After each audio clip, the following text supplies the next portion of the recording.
இயேசு கிறிஸ்துவின் நாமத்தில் உங்கள் யாவருக்கும் அன்பின் வாழ்த்துக்களும் ஸ்தோத்திரங்கள் ஏறெடுக்கிற இந்த காலை நேரத்தில் ஆண்டவராகிய தேவன் நம்மை ஆசீர்வதிப்பார். இன்னொரு எபிசோடாக இயேசுவோடு பேசுகிற நிகழ்ச்சியில் உங்களை சந்திப்பதில் மிகுந்த மகிழ்ச்சியாக இருக்கிறேன். கர்த்தர் நம்மை ஆசீர்வதிக்கிற அவர் வாளாக்காதபடி தலையாய் உயர்த்துகிற தேவன், கீழாக்காதபடி மேல் நோக்கி நடத்துவதற்கு கர்த்தர் சித்தமாக இருக்கிறார். எனக்கு அருமையான தேவஜனமே, ஆண்டுடைய வார்த்தைகள் நம்மை ஒவ்வொரு நாளும் பலப்படுத்துகிறதா இருக்கிறது. இன்றைக்கி எங்கே பார்த்தாலும் வியாதிங்க, பலவிதமான சூழல்களில் ஜனங்கள் போகிறதும் அவதிப்படுகிறதுமாக இருக்கிறது. சாதாரணமாய் நம்முடைய விசுவாசிகளோ குடும்பத்தை சார்ந்தவங்களோ யாரோ ஒருத்தர் மருத்துவத்தில் அனுமதிக்கப்பட்டு இருக்கிற இந்த சூழ்நிலை போய் நம்ம ஜபிக்கிறதுக்கு கடந்து போகும்போது பார்ப்போம்னா எவ்வளோ ஜனங்க பல வியாதிங்க, இருதய சம்மந்தப்பட்ட வியாதி, நுரையீரல் சம்மந்தப்பட்ட வியாதிங்க, கேன்சருங்க, டிபிங்க, கை கால் முறிந்து எலும்புகள் முறிந்து, கண்ணில் ஆப்ரேஷன், காதில் ஆப்ரேஷன், தொண்டை அறுவை சிகிச்சை, இப்படி எத்தனையோ சூழ்நிலைகளில் ஜனங்க அவதிப்படுகிறத, மருத்துவமனையில் இருக்கிறத நம்ம பார்க்குறோம். வார்த்தையை சொல்லி ஜபிச்சுட்டு வருது, விசுவாசமான வார்த்தைகளை அறிக்கை பண்ணிட்டு ஆண்டவர் சுகந்தரம், ஆண்டவர் பூர்ண சமாதானத்தை, ஆண்டவர் விடுதலை தருவார், கர்த்தரை மாத்திரம் நம்பிடுங்க, கர்த்தரை மாத்திரம் சார்ந்திருங்கன்னு சொல்லி அவங்களுக்கு விசுவாசமான வார்த்தைகளை சொல்லி ஜபித்துட்டு வருவது உண்டு. எனக்கு அருமையான தேவச்சனமே, இன்றைக்கு ஒரு முக்கியமான வசனத்தை நம்ம பார்க்க போகிறோம். ஒருவேளை நம்முடைய வாழ்க்கையில் இப்படி போல் யாராவது வியாதியில் பலவீனத்தில் உங்கள் குடும்பத்தை சார்ந்தவங்க இருப்பாங்க. டாக்டர்களால் கைவிடப்பட்ட நிலைமை, ஐயோன்னு சொல்லப்படுகிற ஒரு காரியம் இருக்குமானால் விசேஷமாக அவங்களுக்காக நம்ம ஜெபம் பண்ணுவோம்.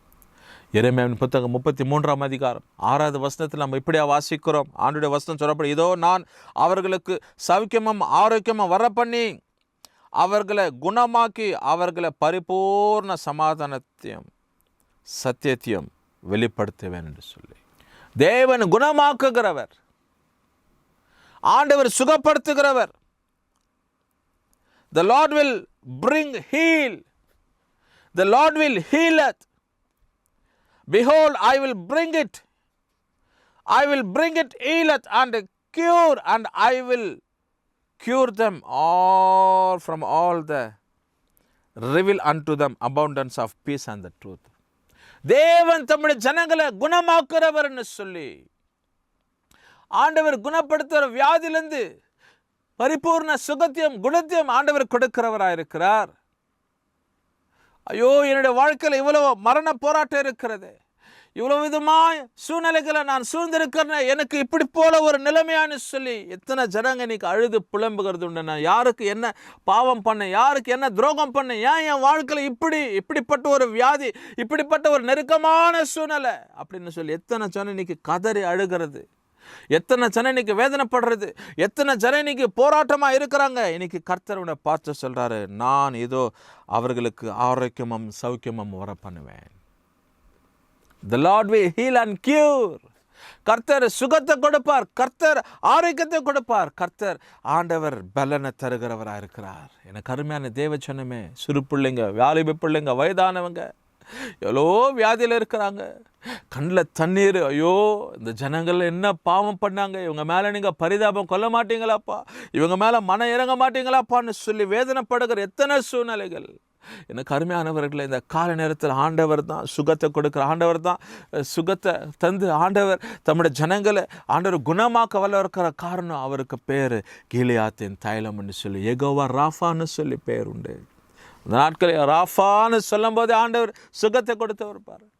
கீலியாத்தின் தைலமாய் ஆண்டவரை அறிக்கையிடும்போது கர்த்தர் சுகத்தை கொடுத்திருப்பார். இந்த காலை நேரத்தில் இந்த வசனத்தை கவனிக்கிற உங்கள் வீட்டில் இருக்கிற யாரோ ஒருத்தர் பலவீனத்தில், யாரோ ஒருத்தர் டாக்டரால் கைவிடப்பட்ட நிலைமை, இருதயத்தில் பிரச்சனை, மண்டையில் பிரச்சனை, மூளையில் பிரச்சனை, முதுகு தண்டில் பிரச்சனை, கணையத்தில் பிரச்சனை, ஐயோ ரத்த சுத்திகரிப்பு இல்லை, ரத்த அழுத்தம் அதிகமாக இருக்குது, சக்கரை அளவு அதிகமாக இருக்கிறது, முழங்கால் முடக்க முடியல, எழும்ப முடியல, முடக்கவாதங்கள், ஆர்த்ரைட்டிஸ், கிட்னி ஃபெயிலியர்ஸுங்க, டயாலிசிஸுங்க, கேன்சருங்க, stomach cancer, breast cancer, blood cancer, brain cancer, எத்தனையோ சூழ்நிலைகளை கர்த்தர் இன்றைக்கு விடுதலையாக்க வல்லவராக இருக்கிறார். காரணம், அவர் தாமே யெகோவா ராஃபாவாக, யெகோவா ஆண்டவர் வார்த்தையை அனுப்பி சுகத்தை தருகிறவராயிருக்கிறார். எனக்கு அருமையான தேவ சொன்னமே, இதை கால நேரத்தில் மற்றவங்களுக்காக நம்ம செபிக்கணும்.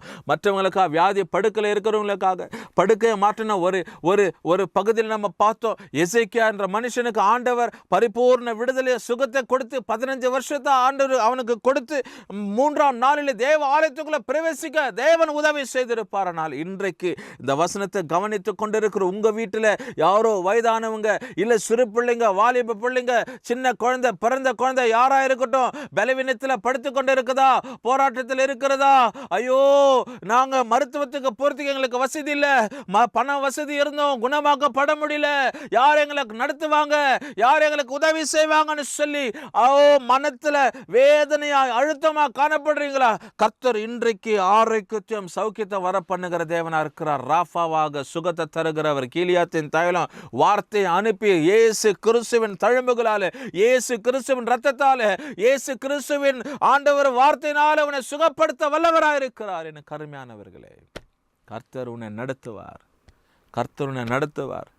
சௌக்கியமும் ஆரோக்கியம் வர பண்ணுவார். வியாதிக்கு இடம் இருக்காது, நெருக்கத்திற்கு இடம் இருக்காது, போராட்டத்துக்கு இடம் இருக்காது, அழுகைக்கு இடம் இருக்காது, கண்ணீருக்கு இடம் இருக்காது, போராட்டத்துக்கு இடம் இருக்காது, ஐயோன்னு சொல்லப்படுற நிலைமை வாழ்க்கையில் வரவே வராது. கர்த்தர் குணமாக்க வல்லவர். கர்த்தர் குணமாக்க வல்லவர்.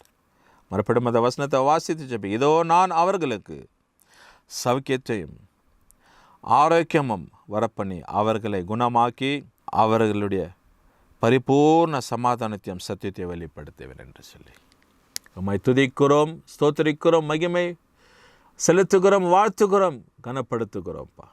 நம்முடைய கரத்தில் ஒப்பு கொடுக்கிறோம். ஆசீர்வதியும் நம்முடைய ஜனங்களை கர்த்தாவே பலவீனத்தில் இருப்பார்களானால் கர்த்தரை பரிபூர்ண விடுதலை தருவீராக. இயேசு கிறிஸ்துவின் நாமத்தில் செபிக்கிறோம் நல்ல பிதாவே, ஆமென். கர்த்தர் நம்மை ஆசீர்வதிப்பார்.